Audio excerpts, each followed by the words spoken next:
Hello बच्चों, welcome back to my channel. कैसे हैं आप सब लोग। आज की वीडियो में आप लोग के लिए यूपी में बीएड का एंट्रेंस एग्जाम होने वाला है। जो बच्चे कॉमर्स स्ट्रीम से हैं उनके लिए कॉमर्स के इंपॉर्टेंट क्वेश्चंस लेकर के आई हूँ। मैंने पहले भी इस पर वीडियोस अपलोड करी हैं, एक अलग से प्लेलिस्ट बनी हुई है, लिंक डिस्क्रिप्शन बॉक्स में मिल जाएगा, इस वीडियो के देख लीजिएगा, काफी अच्छे क्वेश्चन है।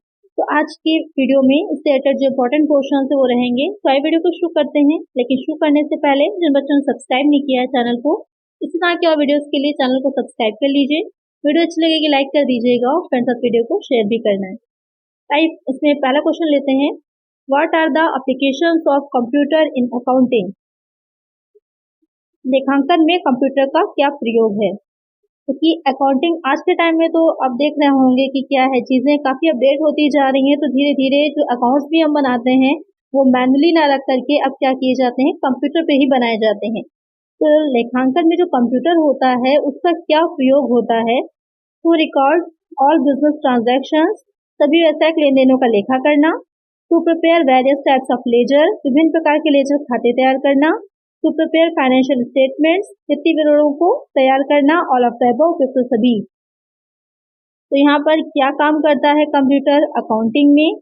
तो क्या इंपॉर्टेंट हो जाएगा कि सभी जो भी बिजनेस के ट्रांजेक्शन होते हैं कंप्यूटर पर रिकॉर्ड किए जाते हैं, करेक्ट है। ये लेजर खाते तैयार करता है, ये भी करेक्ट है। ये फाइनेंशियल स्टेटमेंट तैयार करता है, ये भी करेक्ट है। मेन ये होता है कि इसमें बहुत ही इजी हो जाता है चीज़ों को बनाना। पहले हम कंपनी क्रिएट कर लेते हैं, जो भी हमारी कंपनी होती है। जैसे आप लोगों ने अगर टैली सीखी होगी तो टैली में पहले कंपनी क्रिएट कर लेते हैं, फिर जो भी अकाउंट्स बनाने होते हैं इसमें एक चीज़ होती है कि पहले अकाउंट्स बनाए जाते हैं, लेजर पहले बनता है, उसके बाद जर्नल एंट्रीज हो जाती हैं और एक क्लिक पर आपको सारे स्टेटमेंट आसानी से बन जाते हैं। तो कुछ अलग अलग नहीं बनाना पड़ता, तो काम क्या होता है, आसान हो जाता है। तो लेखांकन में क्या प्रयोग है, ये तीनों ही प्रयोग आ जाएंगे। तो करेक्ट आंसर क्या हो जाएगा, ऑल ऑफ द अबव, उपयुक्त सभी।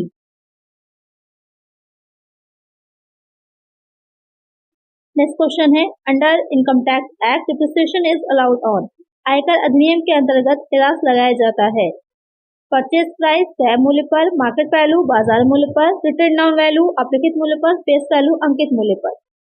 कि जो डिप्रिसिएशन लगाया जाता है इनकम टैक्स के अंडर में, जो इनकम टैक्स एक्ट 1961 आप लोगों ने पढ़ा है, उसमें जब हम जो है डिप्रिसिएशन लगाते हैं एसेट्स पर तो किस वैल्यू पर लगाते हैं। क्योंकि किसी भी एसेट की कई तरह की वैल्यूज होती हैं, बुक वैल्यू होती है, मार्केट प्राइस होता है, कॉस्ट प्राइस होता है, डिप्रिसिएबल वैल्यू होती है, अलग तरह की होती हैं। तो जब हम आयकर अधिनियम के अंतर्गत लगाते हैं तो वैल्यू हो जाती है रिटर्न डाउन वैल्यू अपलिखित मूल्य पर। तो करेक्ट आंसर क्या हो जाएगा, ऑप्शन सी। नेक्स्ट क्वेश्चन है, dash is applicable to a company other than a company claiming exemptions under section 11। धारा 11 के तहत छूट का दावा करने वाली कंपनी के अलावा किसी अन्य कंपनी पर लागू होता है। यहाँ पर आपको बताना है कि जो ITR इसमें से दे रखे हैं वो कौन से ITR जो होंगे वो ऐसी कंपनी पर अप्लीकेबल होते हैं जो कि जो सेक्शन 11 है उसके अलावा, यानी कि कोई कंपनी है जो सेक्शन 11 के अंतर्गत क्लेम फाइल करती है, उसके अलावा बाकी जो कंपनीज होती है उनके पर वो ITR लागू होता है। ITR 4, ITR 6, ITR 5, ITR 3। तो कौन सा इसमें से हो जाएगा, वो हो जाएगा ITR 6। जो ITR 6 होती है वो लगती है बाकी कंपनियों पर जो कि धारा 11 के तहत छूट का दावा करने नहीं करती हैं। तो एक आंसर हो जाएगा ऑप्शन बी। अब एक क्वेश्चन आपको लग रहा होगा कि जो सेक्शन 11 है वो क्या है। सेक्शन 11 जो है ये ऐसी इनकम या ऐसी कंपनीज की बात करती है जो कि किसी भी रिलीजियस पर्पज से या फिर चैरिटेबल पर्पज से खोली जाती हैं। तो वहाँ पर उनको ITR 6 फाइल करना होता है, क्योंकि ये उनको टैक्स नहीं पे करना होता है, तो इसके लिए उनको ITR 6 भरना होता है। तो यहाँ पर करेक्ट आंसर हो जाएगा ऑप्शन बी। नेक्स्ट क्वेश्चन है, reduction under section 80C to 80U can not exceed. धारा 80C से 80U के अंतर्गत कटौती से अधिक नहीं किया जा सकता है। ग्रॉस टोटल इनकम, कुल सकल आय, टोटल इनकम, कुल आय, इनकम फ्रॉम बिजनेस और प्रोफेशन, व्यवसाय या पेशे से प्राप्त आय, इनकम फ्रॉम हाउस प्रॉपर्टी, गृह संपत्ति से प्राप्त आय। यहाँ पर क्वेश्चन आप कह रहा है कि जो धारा 80C से 80U होती है, सेक्शन जो डिडक्शन के लिए बनाई गई है 80C से 80U की, उसमें जो डिडक्शन दी जाती है वो किससे अधिक नहीं होनी चाहिए। उसका पूछ रहा है कि टोटल अमाउंट कितना जो होगा वो किससे अधिक नहीं होगा, तो वो होना चाहिए जो ग्रॉस टोटल इनकम है, कुल सकल आय है, उससे अधिक नहीं हो सकती। तो एक आंसर क्या हो जाएगा? ऑप्शन ए, यानी कि जो भी उनको कटौती दी जाएगी, कटौती की राशि होगी, वो उससे ज्यादा नहीं होगी। तो एक आंसर क्या हो जाएगा यहाँ पर? Option A. नेक्स्ट क्वेश्चन है, what is the rate of TDS on winning from lotteries और crossword puzzles etc under section 194B if the pay is non resident? यदि प्राप्तकर्ता अनिवासी है तो धारा 194B के तहत लॉटरी या क्रॉसवर्ड पजल आदि से जीतने पर टीडीएस की दर क्या है? 30% plus surcharge plus health and education cess. यहाँ पर क्वेश्चन आपसे कह रहा है, अलग अलग बता रखी हैं यहाँ पर 30%, 40%, 35% और 50%। बाकी सब कुछ सेम ही दे रखा है, सिर्फ परसेंटेज चेंज करी है। थोड़ा सा घुमा करके दे दिया गया है। क्वेश्चन बहुत इजी है, ध्यान से समझिएगा तो आपको आसान लगेगा। यहाँ पर कह रहा है कि जो प्राप्त करता है वो अनिवासी है। क्या है वो? निवासी नहीं है, रेजिडेंट नहीं है, नॉन रेजिडेंट है। ध्यान में रखिएगा क्वेश्चन को, नॉन रेजिडेंट है। और उसको टीडीएस की दर क्या होगी? अगर उसने लॉटरी या फिर क्रॉसवर्ड पजल से कोई भी अमाउंट विन किया है, जीता है, तो उसे कितना जो है टीडीएस उसके पर लगेगा। तो यहाँ पर जो 4 ऑप्शंस आपके दे रखे हैं, उसमें से जो टीडीएस की दर होगी वो 30% ही रहेगी। जो 30% का टीडीएस लगता है उतना ही लगेगा, plus surcharge plus health and education cess लगेगा। इन तीनों ही चीजों को ऐड किया जाएगा। तो करेक्ट आंसर क्या हो जाएगा? Option A. नेक्स्ट क्वेश्चन है, in which country the concept of goods and service tax is taken from which country? वस्तु और सेवा कर की अवधारणा किस देश से ली गई है? जीएसटी फुल फॉर्म आपको पता है, गुड्स एंड सर्विसेज टैक्स। तो इसको जो लगाया गया था, तो इसकी जो कॉन्सेप्ट था वो किस कंट्री से लिया गया था? कनाडा से, यूनाइटेड स्टेट अमेरिका से, ब्रिटेन से या फिर जर्मनी से? तो इसका कॉन्सेप्ट किस कंट्री से लिया गया था? तो वो लिया गया था कनाडा से। कनाडा के अकॉर्डिंग कनाडा में जीएसटी लगाया जाता था, तो उन्हीं को देख करके, उसी की एक अवधारणा लेकर के अपने हमारे देश में भी जीएसटी लागू किया गया। एक आंसर क्या हो जाएगा? Option A.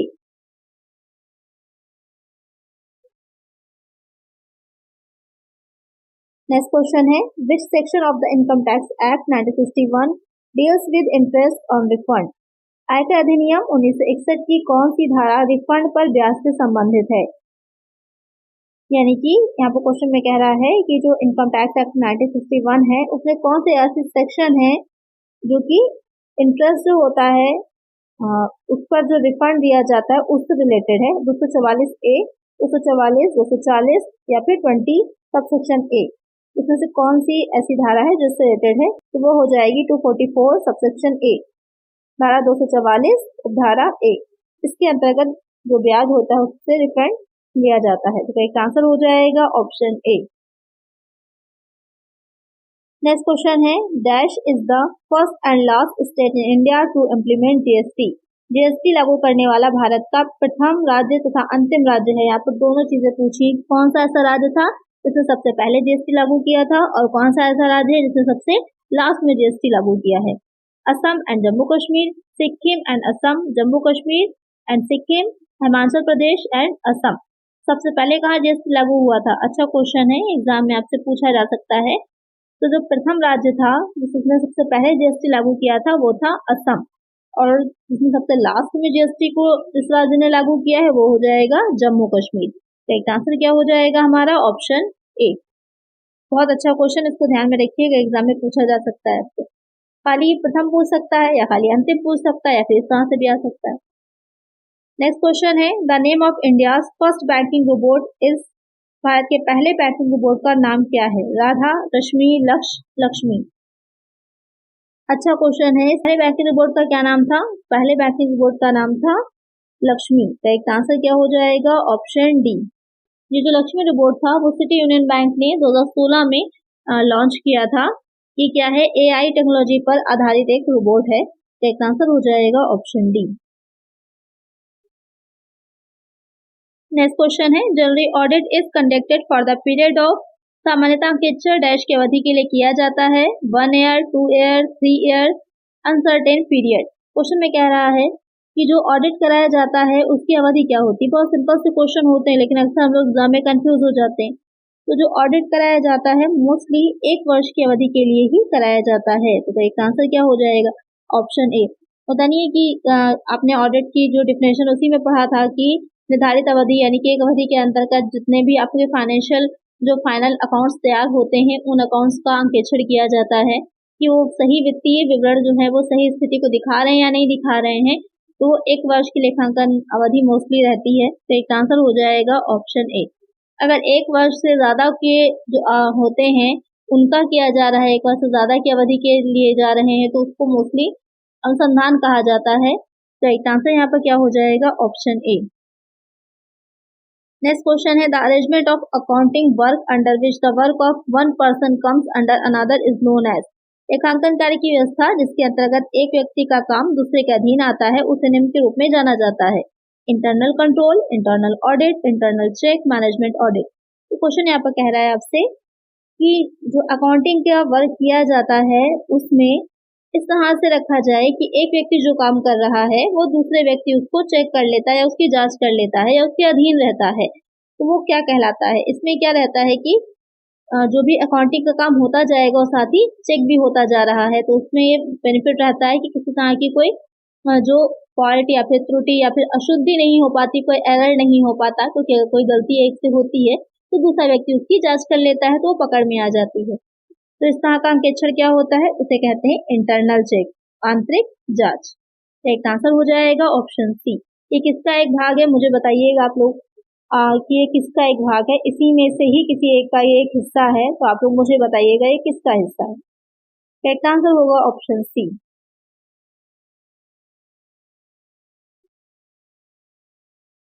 नेक्स्ट क्वेश्चन है internal check means practically continuous internal audit carried on by the staff by means of which the work of each individual is independently checked by other members of the staff. This is defined by। यहाँ पर यही आंतरिक जांच जो भी आपने पढ़ा उसी की डिफिनेशन दे रखी है, आपको ये बताना है कि ये किसकी डिफिनेशन है, FRM डी पॉले की, LR डिक्सी की, या फिर अनार डब्ल्यू जॉनसन की, या फिर इनमें से कोई नहीं, नन ऑफ दिस। कभी कभी डिफिनेशन भी एग्जाम में दे देते हैं जो कुछ इंपॉर्टेंट होती है उसकी, तो पूछ लेता है कि किसकी डिफिनेशन है। तो ये जो डिफिनेशन है किनकी है, ये डिफिनेशन हो जाएगी FRM डी पॉला की। तो एक आंसर हो जाएगा ऑप्शन ए। क्या होती है आंतरिक जांच, अभी मैंने आपको समझा ही दिया इसके ऊपर क्वेश्चन में। तो एक आंसर है ऑप्शन ए।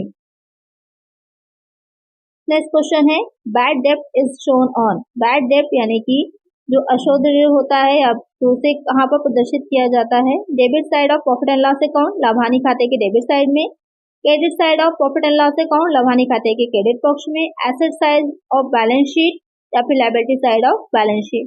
तो जो बैड डेब्ट होता है उसे आप कहाँ पर दिखाते हैं, क्वेश्चन ये पूछ रहा है। तो बैड डेब्ट को हम कहाँ दिखाते हैं, बैड डेब्ट के बारे में मैंने आप लोग को पहले भी बताया हुआ है कि बैड डेब्ट क्या होता है कि इस तरह का डेब्ट जो ऐसा ऋण है जो कि वसूल नहीं हो पाया है या उसकी होने की आशा भी नहीं है कि वसूल होगा, तो उसे हम बैड डेब्ट मानते हैं। कभी कभी रिकवरी हो जाती है तो उसके अलग से एडजस्टमेंट अकाउंट बनाए जाते हैं, एडजस्टमेंट एंट्रीज कर ली जाती हैं। तो यहाँ पर वो कौन सा कहाँ पर उसको हम बैड डेब्ट को दिखाते हैं, तो वो हो जाता है जो debit side of profit and loss account. एक तरह का लॉस ही तो है ये कि जो भी अमाउंट हमें वसूल हो जाना था, मिल जानी चाहिए थी लेकिन नहीं मिला, तो हमारी हानि तो हुई, लॉस हुआ हमारा। और लॉस कहाँ दिखाते हैं, प्रॉफिट एंड लॉस अकाउंट में दिखाते हैं। तो एक आंसर क्या हो जाएगा ऑप्शन ए। नेक्स्ट क्वेश्चन है outstanding expenses are recorded in. अदत्त व्यय लिखे जाते हैं ट्रेडिंग अकाउंट व्यापार खाते में, प्रॉफिट एंड लॉस अकाउंट लाभानी खाते में, profit and loss appropriation account लाभानी खाते नियोजन खाते में, profit and loss account and balance sheet लाभानी खाते और आर्थिक चिट्ठे में। तो आउटस्टैंडिंग एक्सपेंसेस क्या होते हैं डिटेल में मैं आप लोग को समझा चुकी हूँ, जहाँ पर लेक्चर्स की वीडियो है वहां पर इसको आउटस्टैंडिंग और प्रीपेड के बारे में मैंने आप लोग को बताया था। कहाँ पर दिखाए जाते हैं, क्वेश्चन ये आता है। तो आउटस्टैंडिंग एक्सपेंसेस क्या होते हैं कि ऐसे एक्सपेंसेस जो कि आपको पे कर देने चाहिए थे लेकिन आपने पे नहीं किए हैं, तो क्या हो जाते हैं, वो हो जाते हैं करंट लायबिलिटी बन जाते हैं। तो उनको कहाँ पर हम दिखाते हैं, उनको हम दिखाते हैं profit and loss account and balance sheet में। प्रॉफिट एंड लॉस अकाउंट में भी दिखाया जाता है और उसे हम बैलेंस शीट में भी दिखाते हैं, क्योंकि अभी मैंने बताया कि एक तरह के एक्सपेंसेस भी हैं और आपके लिए लायबिलिटी भी है, तो उसको हम दिखाते हैं profit and loss and balance sheet में। तो करेक्ट आंसर हो जाएगा ऑप्शन डी।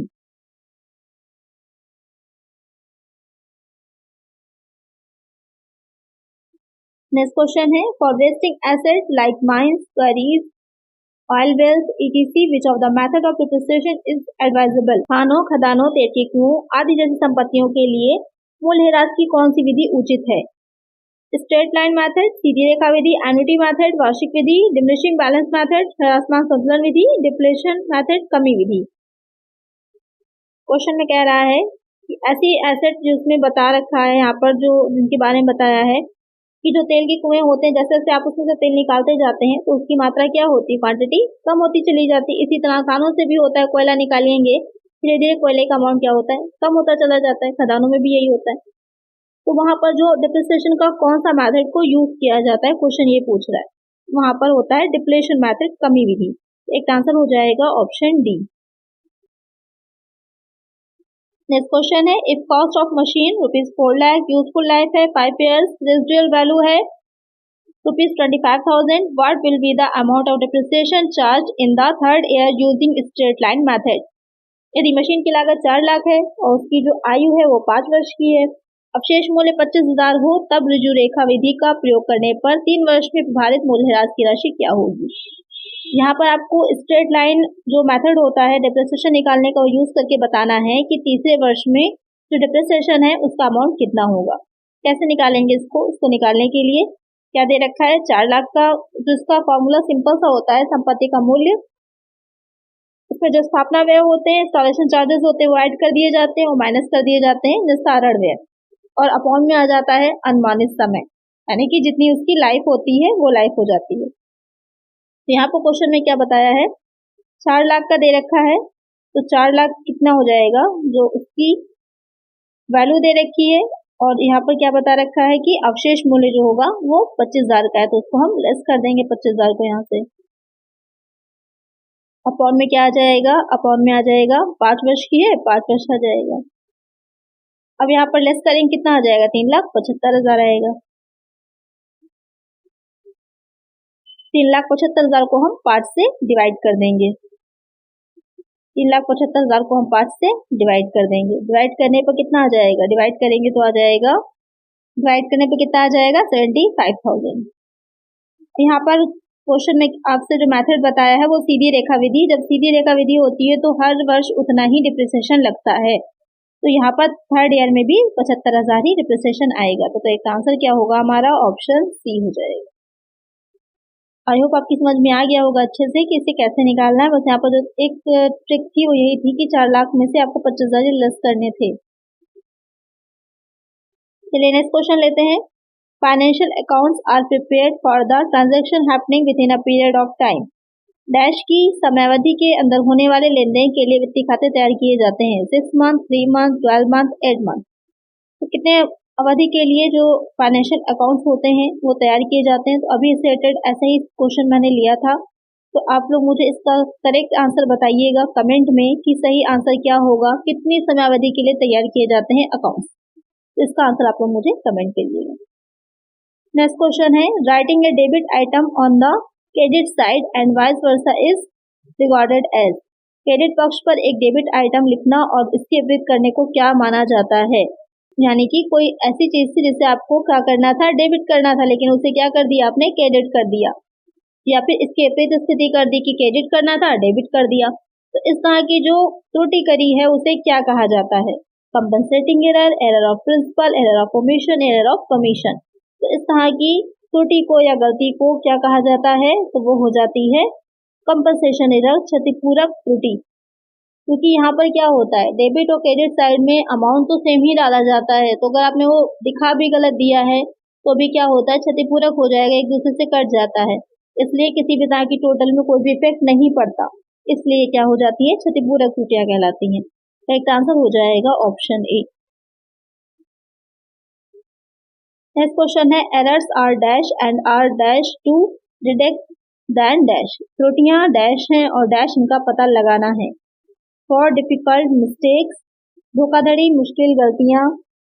यहाँ पर आपको जो फिल इन द ब्लैंक्स है उसको भरना है। तो यहाँ पर जो unintentional mistakes, easier faults, unintentional mistakes, difficult faults, fault, easier mistakes, इसको हम कैसे फिल करेंगे। तो यहाँ पर जो करेक्ट हो जाएगा कि त्रुटियां क्या होती हैं, त्रुटियां गलती से होती हैं, जानबूझकर तो आप करते नहीं है, अनजाने में होती हैं, तो अनइंटेंशनल मिस्टेक्स होती हैं।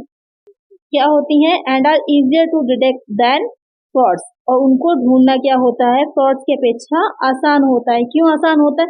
क्योंकि फ्रॉड्स जो होते हैं वो पूरी किससे किए जाते हैं, प्रॉपर प्लानिंग के साथ किए जाते हैं, तो फ्रॉड्स को पकड़ना मुश्किल होता है, लेकिन जो अनइंटेंशनल मिस्टेक्स होती हैं उनको पकड़ना आसान होता है।